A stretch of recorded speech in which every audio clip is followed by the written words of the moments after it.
What's up, ladies and gentlemen? Welcome to another episode of the Villain Arc podcast. It is I, your host, Stuart Oden, aka Yala Poppy, aka the man.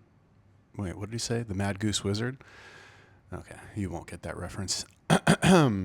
but, yeah, here we are again doing another podcast. So I was just listening to this thing. It's one of these audiobooks by Jim Rohn on YouTube.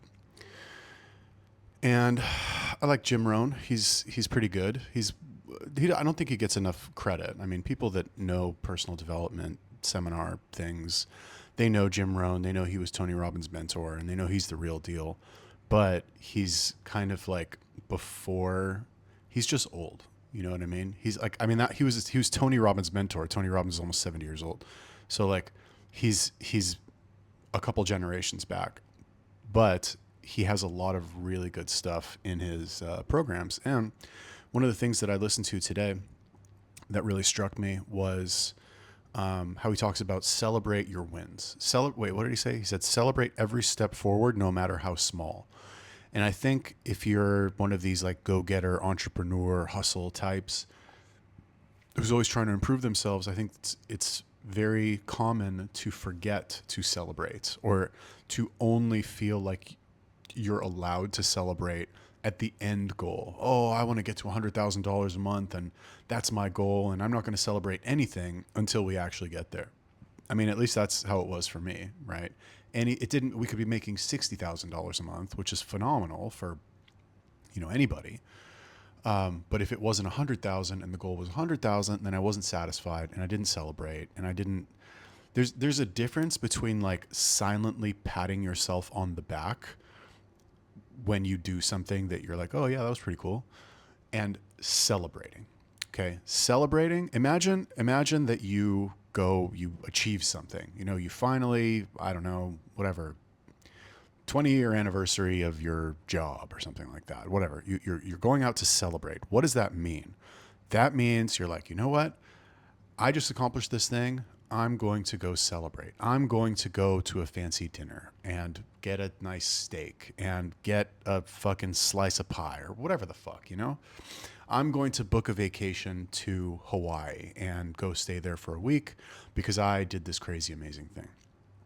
Now, the whole thing about Jim Rohn is that he talks about personal habits. Or what did he say? He's like, success is nothing more than just the consistency of small daily habits, something like that. Like if you want to be successful, it's not this crazy unlock of knowledge that you're going to come across. It's that you woke up every day and your routine was such that eventually, after a long enough time, it led to success. So it's like, okay, today I woke up at 5 a.m. again and went to the gym again and made more sales calls today than I did yesterday. Now I should celebrate. Like, you're not going to book a week-long vacation in Hawaii for that, because that's just the routine. But I think what he means is like, do some small celebration just to remind yourself that you logged another day doing the thing that will get you eventually closer to the goal. And I think that's great. I think most people don't celebrate nearly enough. I mean, if I'm trying to think when's the last time I celebrated something, I don't even remember when the last time when was I don't even celebrate my birthday. I'm not, I'm Jewish, so I don't celebrate Christmas. Like, when did I haven't celebrated in fucking ages. Okay, what is celebrating? Is it treating yourself to a fucking meal out? Like, I could say, oh, I celebrated because I went and bought $60 worth of beef at a butcher, but that's not a celebration. Like, how low is your bar for celebrating, when celebrating for you is like going and buying a certain type of food? I don't know. I mean, okay, fine. The bar just feels very low in that regard. And the reason is that a lot of the times we don't feel like we deserve to celebrate.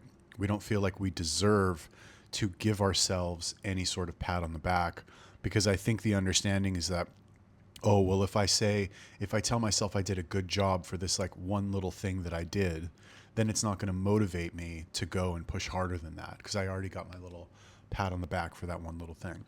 But I think that a little bit more praise for yourself would go a long way, because most people are really nasty to themselves. They're not nice to themselves. You don't treat yourself the way that you treat other people. You probably treat other people better than you treat yourself. I mean, I don't know about you, but my self-talk, like the way that I talk to myself, I would never talk to another person that way. If I talk to another person, well, okay, my employees, they might say something different, but I think I've gotten a lot better with my employees lately, and I haven't lost my temper, and I haven't been a dickhead to them. But I'm talking about like in my personal life, a non-work relationship, somebody who needs to communicate, somebody who doesn't need to continue communicating with me because I pay their salary. In situations like that, I mean, the stuff that I say to myself, I don't know if I'm the only one who walks around and talks to myself and says, "Oh, you're so fucking stupid. I can't believe you did that. God, what the fuck is wrong with you? What were you thinking?" Like, that's kind of a daily occurrence for me. Is that uncommon? Because I feel like everybody does that. I could be wrong about that.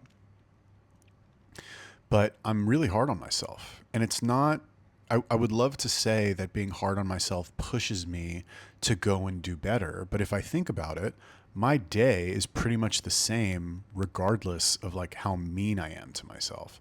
Like the extra meanness is not going to make me do an extra set at the gym. It's not going to make me, edit an extra video to post on social media. I should really be nicer to myself. I'll give you an example. Okay, today I woke up and I cooked myself a steak. Now you might think to yourself, "Whoa, who cares? You cook yourself a steak? What the fuck? Who the fuck cares? Like, what, you're gonna celebrate because you cooked yourself a steak?" But to me, what that represents is a step towards getting my health in better shape. Because and this is like grass-fed, flat iron steak, blah blah blah. It's like, I mean, not, it's not $100 a pound fancy steak. It's basic grocery store shit. But it represents a step towards getting my health in better shape. Because before this, for breakfast, I would go down to 7-Eleven and I would get one of their little heatable TV dinner meal kind of things. And here in Thailand, they have, you go to the store and they've got like rice with like a little meat on the side, and you go and you heat it up, and that's your meal, I guess. And it's cheap. I think those were, they're like $2. So I was eating that a lot, and I didn't feel right. It was like I ate food, and I was like, okay, my body got nourishment, but there's just something in it that didn't make me feel good. My thought is that it's like the cheap oil that they use to cook the food here in Thailand, unfortunately. They're not using coconut oil to cook the 7-Eleven $2 TV dinners. They're using soybean oil, canola oil, grapeseed oil, or was it rapeseed oil? I don't know, whatever the fuck it's called. So me, instead, I was like, all right, I need to cut that out. That's just gone. Because I have really been wanting to improve my health. I used to be obsessed with health. Okay. Before I had a business, that was my obsession. It was like, from the morning to the evening, from head to toe, I would do everything possible to keep myself in as good a shape as possible. 2-a-day workouts, very long cardio sessions, Muay Thai sessions, gym, eating healthy, cooking, going and like walking an hour to the open air market to buy like the fresh food. I was very good about this kind of thing. But then when you start in business, for me at least, I got to a point where everything that I did that wasn't sitting on my laptop trying to make more money felt like a distraction. It felt like something that was pulling me away from the important thing that I had to do. And for me, the most important health related thing was always the gym. It was like, okay, doesn't matter what else I do, I'm going to the gym that day. I don't care what city I'm in. I don't care if I'm traveling. I don't care, okay, fine. If I'm really sick, I won't work out. But other than that, like, I'm going to the gym. I want to go. I don't want to go. I'm depressed. I'm feeling good. Doesn't matter. I go to the gym, and I'm going to stay at the gym for as long as possible to finish my workout. But when I started working on business, I found myself even rushing the gym, because I was like, okay, do I really want to stay here for an hour and a half and do a long ass workout? Or would I rather shorten it and do a more intense workout in a shorter period of time so that I can get back to work and do more work and, push myself towards my goal a little bit more? And that that led to a snowball effect to the point where it was like, okay, well, today I guess I'm just going to skip the gym because like I have to work on this thing. I really have to get this done. There's some big problem that I have to fix. And so I can't go to the gym at noon to break up the day. I have to continue working on this because this is a major problem. And maybe at 4 or 5, when I'm finally done and exhausted from working, then maybe I'll drag myself to the gym and go train, which happened, maybe 50% of the time, which is it's a low hit rate for me. So coming here to Thailand, I really kind of had the same issue where I was just so stressed about money. I flip flopped from like, should I work on my business? Should I kick that business to the curb and start something else? Well, if I start something else, what should I start? Should it be marketing? Should I try to make a software product, vibe coding? Should I do that? And I was just oscillating between all of these options and doing one for a couple of days and then switching to another one for a couple of days. And I was just distracted and all over the place. And my health was steadily going down. And, part of that was the food that I ate. And I'm staying in Airbnb, so I don't have an excuse. Like since I've been here, I've basically stayed in Airbnbs at least 90% of the time. And so I have the opportunity to cook. Every place has a pan. Every place has a knife to cut whatever. And I absolutely could have gone to a grocery store and bought some food and came back and cooked it up. And it would be healthier than the Thai food that I buy on the street. But I didn't do it. I think part of that was because I like buying, I'm in a new place and I want to go sample the local delicacies here in Thailand. I want to go eat all the street food. I want to go, see what it's like. And it's fun to pay $3 for a meal or whatever. It's novel, You live in America, you're not paying $3 for anything. You pay $3 for a fucking bag of chips and like, that's it. It's maybe a 20 cents change. But here it was new, it was novel, it was different. But my health started to go down as a result. And like, it's one thing to have your health kind of drop a little bit when you're in your home country with your apartment that you rent and your car and you've got your routine and you've got all this infrastructure around you that can kind of gently nudge you back in the direction of getting back into your gym routine. But when you're abroad and you stay every month in a different Airbnb and you don't have any of your shit, the only stuff you have is what you keep in your what you can carry in your suitcase. That's different. That feels worse. It's like I'm far from home. My health is going to shit, and I'm like, why? Why? I can't cook the way that I normally cook. I don't have my local gym. If I want to do the cold plunge, I have to like walk to a separate place to go do the cold plunge.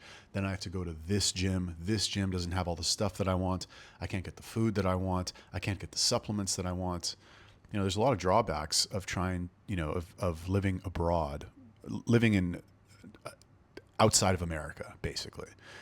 If you live in America and you've never tried to live anywhere else, you take for granted the accessibility, you just take for granted how easy it is to buy supplements and the right food and the right brands. And you're spoiled for choice in America for whatever you want to buy. Like I miss being able to go on Amazon and just say like, oh yeah, I really need new socks, right? And so you go on Amazon and you're like, oh, okay, well, I'm gonna buy 24 socks here for fucking $13. Boom, buy it. And it's at my apartment at 4 o'clock in the afternoon and it's there immediately. Here in Thailand, it's not quite like that. They have something called Lazada, which is like their version of Amazon, but a lot of the stuff comes from China. And, a lot of stuff is very cheap. Some stuff is cheaper than America, but it just doesn't have that speed to delivery that Amazon has. Usually, I've never ordered anything that gets there the same day. Usually it's going to take a couple days. So there's that as a drawback, but it's a give and take. On the whole, it's much cheaper here. Well, theoretically, it's much cheaper. I don't live much cheaper. My rent is $1,500 a month. Well, I spend $1,500 a month on Airbnbs. I can't really call that rent. If I were to actually rent a place long term, I would probably try to get something around 1,200, 1,000, 1,200.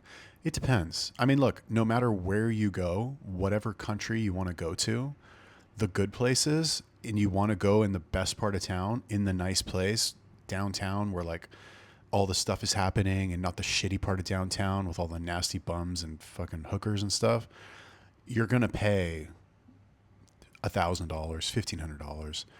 Okay. If you want to live 2 miles away, 2 miles doesn't sound like a lot, but guess what? 2 miles in Bangkok is a lot because the way that it's set up here, whatever. Anyway, 2 miles in Bangkok is a lot. You're not going to get a motorbike. I mean, maybe if you're a fucking cowboy, you'll go get a motorbike and you'll shoot, like you'll take your chance driving around in these fucking streets, crazy traffic. You can't read the fucking street signs. Like, good luck. Good luck. And then on top of that, you got to breathe in all those fucking diesel fumes from thousands of cars, hundreds of thousands of cars actually, that cross that area in a given day. The fumes are hanging in the air. Every breath you take, you're just inhaling more and more diesel fumes into your lungs. Like, I don't know, kind of sucks, honestly. So yeah, my opinion is that if you're going to live in Bangkok, you have to take public transportation or just get used to walking. I walk so much here. It's not uncommon for me to get 15,000 steps a day just in the course of my day. Not even trying necessarily. Well, I guess for 15,000, I kind of would have to say like, okay, I'm going to go walk to this place that's 30 minutes away. But still, what's a 30-minute walk here is nothing. It's not a lot. Whereas if you live in Tucson, you're not walking 30 minutes anywhere. You might walk 30 minutes total in your day, right? Not like, but here, if I want to go do the cold plunge, okay, well, there's no bus or train that goes to the cold plunge place. I could pay for a motorbike taxi, but those stress me out, dude. They stress me out because those guys, I don't know. I've had some bad experiences. And, that shit adds up over time, right? Yeah, okay, fine. It's only $3 to take the motorbike taxi here. All right, what's $3? But before you know it, you're taking 5 of them a day, and that shit adds up over time. That's the thing with living abroad in a cheap place is you're like, oh, this thing was only $2, and in other places it's $8. Wow, that's great. Let me buy 4 of them a day, and it just adds up. So, I mean, look, what's the ideal situation for me? Ideal situation is Miami, live in Midtown, live in Wynwood. You got Anatomy right there, cold plunge, awesome gym, tons of beautiful people, tons of like other high level guys who are doing cool shit, who are fit, who are in shape, who are just living in an optimized way, trying to get the most out of life. So you're like, okay, I thought I was cool. I thought I'm cool. My business is doing 60K a month.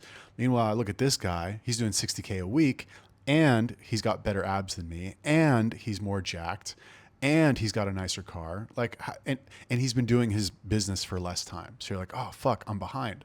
Meanwhile, you take yourself with 60K a month in, revenue, fine, whatever. Still, you go to Boise or you go to, I don't know, Sacramento, and you're living large. You're a baller. So it's really just about the environment that you put yourself in. I used to think that being a big fish in a small pond would be better overall for your performance, because the confidence that you would have from being in a small pond and being like, oh, I'm so much better than all these other people, that would like motivate you to make more confident moves, is what I thought. And that doesn't seem to be the case with me, I don't think. I mean, yes, maybe it's a little bit easier to make some decisions that in other countries would cost more money, or to make some decisions that cost money, but because living expenses here are lower, I don't care as much. But the constant environment of being surrounded by people that are just doing so much better than you, that feels like it drives me a lot more than like, oh, I pay less rent, so now I have an extra $1,000 a month to pay for the business or buy software or something. That's just me personally. Of course, maybe it's also just grass is greener effect. And I'm like, well, yeah, but this new thing isn't as cool as the old thing that I used to have. And then I'll go to Dubai and I'll be like, oh yeah, Dubai's cool. But like back in Thailand, I was the big fish and I made more money and I felt more, more confidence. And I can't do it here in Dubai. It sucks. I've actually never been to Dubai. I would like to go there one day. I feel like Dubai is well, here's the thing. I know people who live in Dubai, and what they tell me is that Dubai is Miami on steroids without the beach. So, Miami, people go there to show off. They have a lot of money. They show up, throw their money around, live well. Rich people everywhere. People doing very well everywhere around you. That's Miami. Dubai apparently is the same thing, but even more so. So, in terms of the environment, like I guess Dubai would be the better choice. But, you're in the Middle East. Nothing against the Middle East. I lived in the Middle East for years. But what I don't like about the Middle East is that you can't really, there's not a lot of stuff that you can do outside for a lot of the year because it's so hot. It's so hot. You kind of have the same problem in fucking Southeast Asia, actually, now that I think about it. Like the other day in Bangkok, we had a heat, I don't know if it was a heat wave or it was just normal temperature here, but it was 100 degrees for like a week. And it's like you go outside and it's just the sun is like, burn, motherfucker. And your skin feels hot and you're like, oh, I can't be outside. I can't be in this weather. And what am I wearing? I'm wearing a fucking tank top and I have board shorts on. Like I'm not dressed like some of these Thai people are, dude. These Thai people, I have no idea why they dress the way they do in this heat. Like you will, and this is no exaggeration, like hand to God, fucking truth. Go outside, you'll see it right now. These Thai people, bro, they will wake up, they'll look at the weather, they'll see like, oh, it's going to be 96 today. Okay, let me choose my outfit. All right, I'm going to wear those jeans and this, shirt, whatever, and let me grab a jacket also. Let me get my jacket, and they'll wear their jacket outside. It's like, dude, what am I missing? What am I missing? I legit did not understand it, especially coming from a place like Miami, which is hot. Is it as hot as here? I don't know. I feel like I don't know. Whatever. It's hot there too. And in Miami, you'll never catch anybody in the 100-degree weather in the middle of the day wearing a fucking jacket, dude.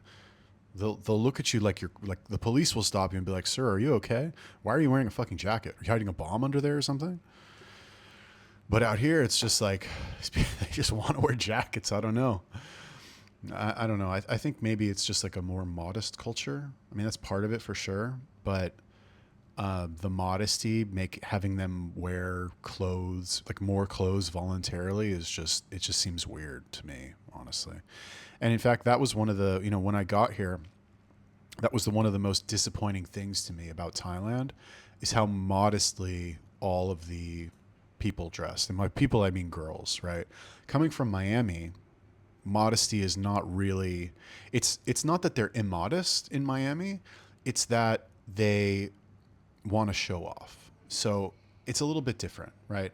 In Miami, either the people are really fit and they go to the gym all the time, men, women, old, young, and they're like, I want to show off my body that I worked very hard for in the gym. They wear nice clothes because they want to show off their nice clothes. They have maybe plastic surgery and they want to show off their plastic surgery. Fake boobs, BBL, they're showing it off. And they're not just like wearing the low cut shirt and the mini skirt. It's like a bright orange mini skirt. And it's great. It's just eye candy everywhere. You just walk down the street and you're like, damn, like fucking good thing I'm not driving a car right now. Because if I was, I would get into an accident because I can't look away. And out here, yeah, you have attractive girls, of course, a lot in Bangkok, but they don't show off really. They're not showing off the goods. Maybe some of the like bar girls will show it off because that's their job. Like they literally want to show off the merchandise. They're like, look at this. Would you like to buy this? Rent this for the evening? But your average like normal girl who has an actual job and maybe goes to the gym and is attractive, or a student or something, she's not walking through the mall in a mini skirt with her fucking titties out. She's just not doing that. And it just kind of sucks. I remember getting here and being very disappointed, looking around and being like, these girls, they don't dress well. Okay, to me, I thought they don't dress well, but really what it is that they're trying to be modest. It's a different culture. And out here, they're a lot less individualistic than in the United States. In America, you know, on the one hand, there's less cohesion in America. There's less like social. There's less of a social feeling in America. Like, hey, you're American, I'm American. Oh boy, we're both Americans. You know, because like there's so many differences between every single person that it's hard to really have that much in common beyond just the like, oh, we're both citizens of the same country. I don't know. It just doesn't work like that there. But here in Thailand, you know, you're Thai, this person's Thai. They look fucking similar, dude. I mean, not to be racist or anything, but like, I'm sorry. They all look really fucking similar. Thai people, yeah, okay, you have these kinds of ties and Chinese ties and the ones from Isan that are darker or whatever. But like, dude, you throw me in a mall and they look fucking similar, dude. I'm sorry. Compare your average Thai person to somebody like me. Do I look Thai? No. Do I look like every other American? I mean, I don't think I do. Americans are tall, they're short, they have brown hair, they have blonde hair, they have different color eyes, you know. But Thai people, it's like, you know, all similar height range, kind of. Dark hair, dark eyes, Asian features. So, I don't even know how I got on this fucking topic. Oh, right. So, if you're in a place and everybody acts the same, kind of, I don't know. You're in a place. There's more of a community feel. When everybody looks like you kind of get this feeling like everybody knows each other, type of thing. And you're less likely to wear your bright pink mini skirt to fucking strut your stuff at the mall, and like so that guys will talk to you because it's looked down on more here, I guess. Understandably, fine. You have to save face here in Thailand. It's just different. They're just different, dude. They're just different mentality out here. Very different than Miami. And okay, it's cool. You know, I like traveling. I like other cultures and experiencing new things and blah, blah, blah.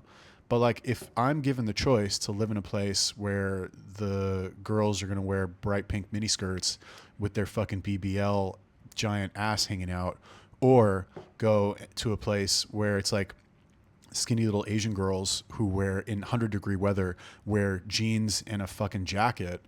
I mean, come on. Where are you going to choose if you're a man who, you know, is not a fucking soy boy?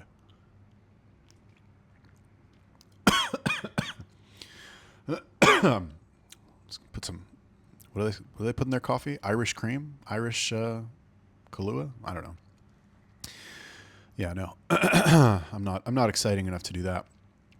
So yeah, that was one of the things that kind of disappointed me about Thailand, but I got over that pretty quickly. I got over that. Yeah.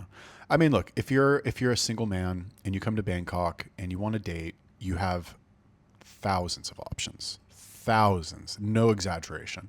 Like, leave your house at any time of day, go on the street, go to a mall, and you are going to see so many beautiful women. I'm not saying they all want to talk to you. I'm not saying they all love foreign guys. I'm not saying they all speak English.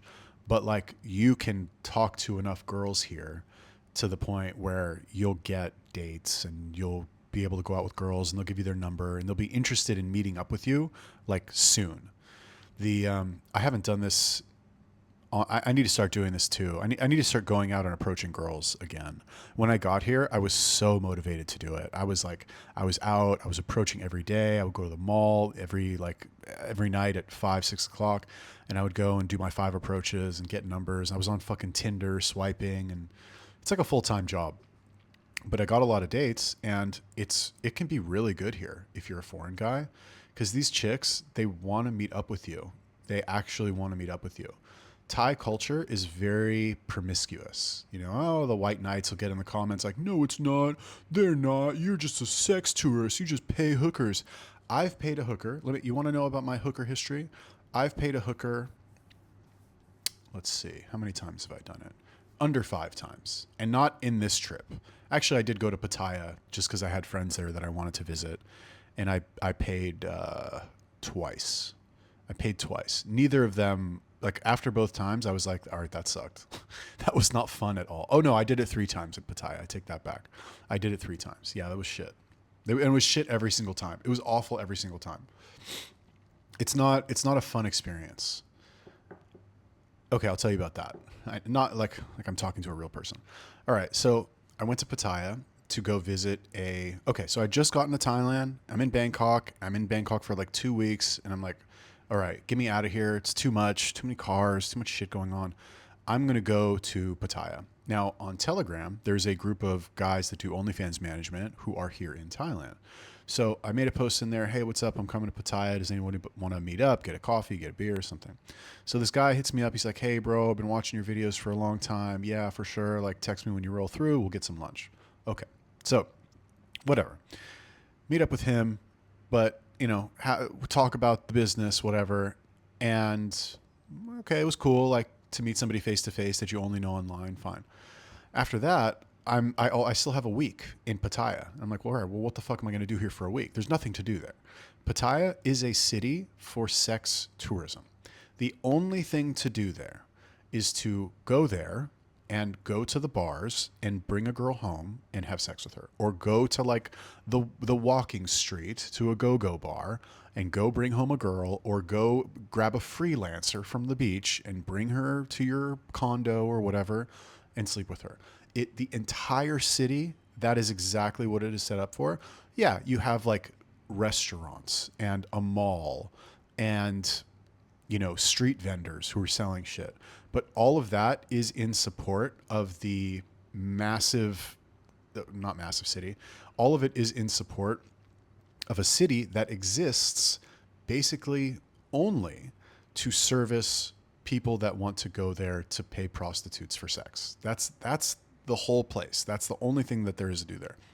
So it's like, all right, well, I mean, I'm already here, so I might as well.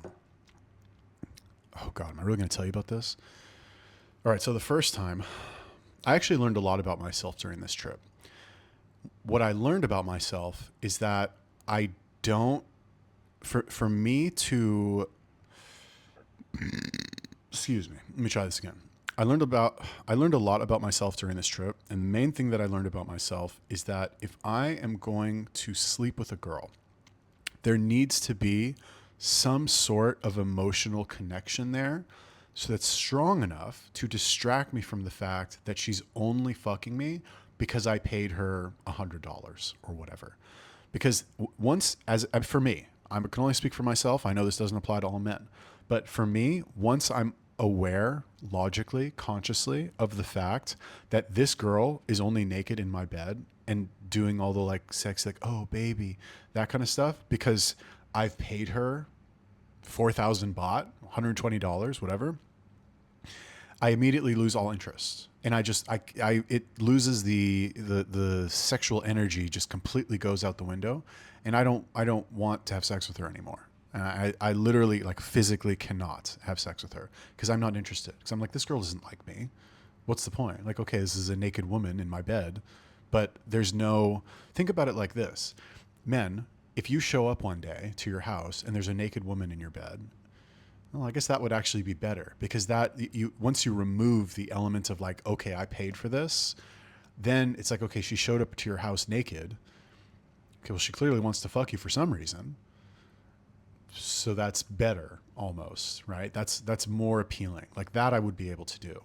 But once you introduce the element of like, I have directly paid for this, I lose all interest. And I know you can say like, oh, well, you're going to pay for it somehow, or like girls are only after money anyway. And that's not necessarily true. What girls really want is a couple things. Take it from me, I'm an expert. So what girls really want is they want the trappings of money. They want things that money can provide. Like if you have a lot of money in your bank account and you like show your bank account to some girl, she won't be like, oh my God, wow, that's so cool. No, but if you take that money and you spend it on a Lambo and you spend it on trips to Tulum and you spend it on nice clothes and nice dinners, you've converted that money into experiences that she can enjoy. then she likes it. Then she's interested, right? Now that's the extreme example. But that's what women want when they say they want a guy with money. Now that's what they want if they're like single and trying to date around. If they want to get married and have a relationship and have kids, what they really want is they want a guy who has enough security to pay for the kids and like pay for her. I say pay for the kids and pay for her, but basically if she wants to be a stay-at-home mom, the guy makes enough money that he can keep a roof over their head and keep food on the table and won't be a fucking psycho to the kids or to her. That's really what she wants when she says she wants a guy with money. Now, that's much different than how a prostitute wants money. A prostitute wants money strictly as a transaction. You pay $100, I will give you 30 minutes of my time naked in your bed, right? And without that payment, she doesn't want it. And some guys will say, oh, well, I fucked prostitutes before in Thailand and they never made me pay, or I didn't have to pay for it. And she would come over and we'd be friends with benefits and all this stuff. Okay, she's playing the long game. That's all that is. She's playing the long game. She sees you as a long-term investment, let's call it, and she is spending time with you, getting to know you, sleeping with you, giving you what you want, so that eventually she can get what she wants, which is you sending her money every month when you go back to Thailand, you pulling her out of the prostitute game, you giving her money to send to her family back in, on the farm in fucking Isan or wherever she's from, you paying for her kids' school, right? So how the fuck did I even get on this topic? I was going to talk about my experience in Pattaya. It just sucks, dude. It just sucks. Yeah, it's not fun. Like, it's not fun. I mean, okay, let me take that back. The only time that it would be fun is if the level of the girl's attractiveness is just so fucking astronomical to the point where like, you're like, oh my God, I need that so badly, that it overcomes your conscious realization of like, okay, this girl, I just paid her to do this. Totally kills the vibe. For me, at least. For me. Maybe there's the reason that I think that other guys maybe don't have as much of a problem with this is because maybe other guys have had less success with women, normal women, actually dating them, right? If the bulk of if you can't get girls other than going to Pattaya and being a sex tourist, then you have no frame of reference, right? I know what it feels like to have a girl want to sleep with me because she's really into me. And that is way better. Like if I have the choice to spend $100 and I could either go pay the prostitute $100 or I could pay the $100 for like a date or an evening out with a girl that, has the chance maybe to actually like me, I would rather spend it on the second one. Yes, it's more time. Yes, it's more like emotional investment, but that's what makes the ultimate, end of the date good. That's what makes it better, is that connection that you have with somebody. Not like I stuck my fucking hot dog in a little hole and ooh, it felt good for 10 minutes and now I'm done and now goodbye. There is some, that can work sometimes if you're just like super in the mood or the girl really fucking gets you going. But most of the time, we're guys, we got busy lives, I got shit going on. I got a fucking routine. I don't know, whatever. So yeah, Pattaya was an experience for sure. I can't say that I really enjoyed it. I can't say that because I don't know. Maybe I just chose the wrong girls or something. That's also possible. I think if I ever do decide to do it again, I literally just need to say, okay, fuck the money and just go for the hottest girls. And that's it. I will tell you though, that I did have a really good experience with a bar girl in Bangkok a couple months ago. And I'll tell you what happened. All right. So I have a friend who came to Bangkok and he comes here maybe once every couple months and we're friends from Miami. So he's like, hey, I'm coming to Bangkok. I have a friend of mine who's coming to Bangkok also. And the three of us should all go out, go do an evening out. And he likes to approach girls. And he's like, oh, and you can be my wingman. We can go approach girls. Fine. So we go out and he's like, hey, so my friend, his friend apparently had lived in the Philippines for a while. He likes the whole mongering scene, which is basically guys who like to go whoring, guys who like to go out and look for prostitutes. There's a whole subculture of guys who like that's their thing. And he's like, my friend is into that. So, in the beginning of the night, we'll go out to one of these bars in Bangkok in Nana Plaza, which is where it's like this big complex where all the hooker bars are. And, after he finds a girl, then you and I will go out and we'll have a normal night out. I was like, okay, sure. So the three of us go to this bar in Bangkok called Billboards. Now, I didn't know this at the time because I don't go to these places, but my friend had gone before, and he said, he's like, we're going to go to Billboards because Billboards has the hottest girls. Out of all these places there, like Billboards, that's where all the fucking stunners go. And I'm like, okay. And he's telling me, he's like, dude, you won't believe it. It's crazy. This place is insane. Like, it's out of this world. And I've never been to a place like this. Like, I've gone to a massage parlor, and I've gone to like, the Soy Six in Pattaya where they're just all on the street and they'll bring you in for like a quick beer and that's it.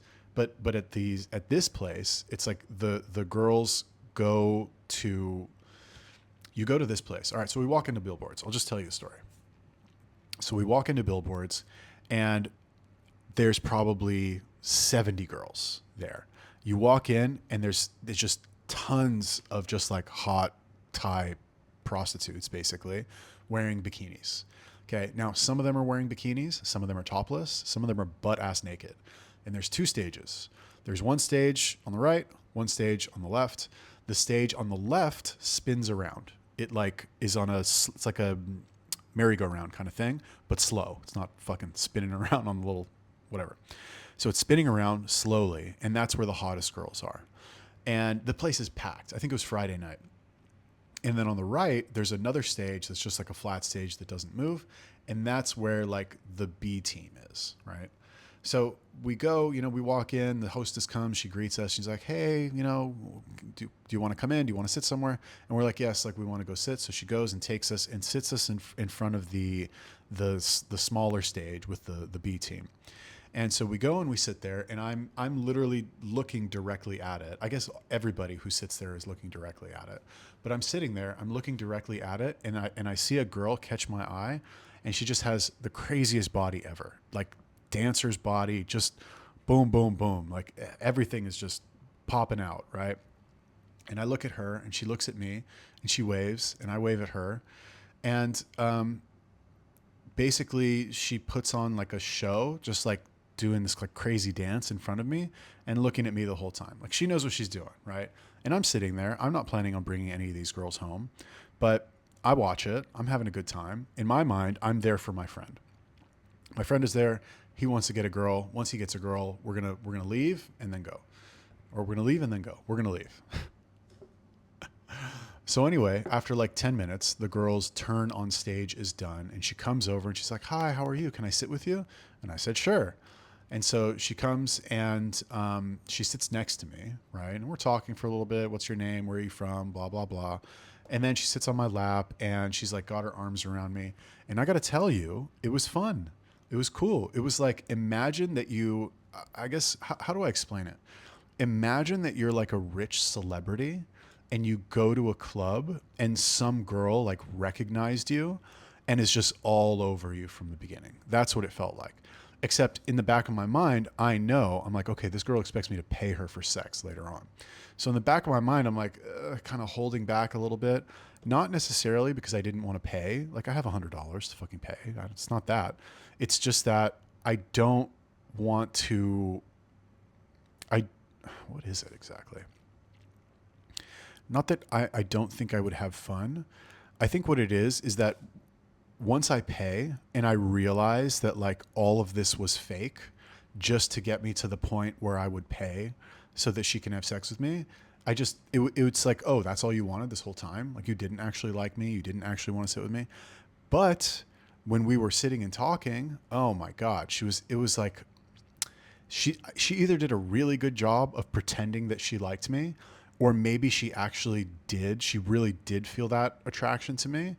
And she's just like, okay, finally, there's like a guy here that's not some fat 60-year-old fucking English, retiree with a fucking belly out to here who I can fuck tonight and make $100.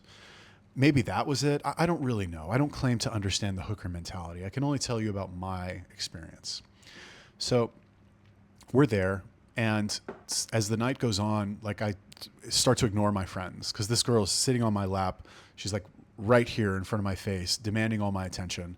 My friends end up leaving, and I'm sitting there with her. And I ended up sitting there for 2 hours talking to her, and she's like, "Oh, will you buy me a drink? Will you buy me a drink?" Of course you're gonna buy her drinks. They're $5. Okay, sure. I bought her like maybe, I don't know, 7, 8 drinks. So what is that? Fucking, I don't know, it was like 1,000 baht. So $30. Okay. So I spent $30 on drinks. In Miami, you go out, you buy one drink, it's $30, right? So, okay, fine. I got 2 hours worth of drinks, and I was drinking, I don't know, Diet Coke or something. And then at the end of the night, I don't know, it was lots of chemistry. And then she's like, okay, so, and I think I asked her. She didn't say anything about money. She didn't say anything about price. She didn't say anything about, do you want to take me home? She waited for me to bring it up. So I'm like, okay, fine.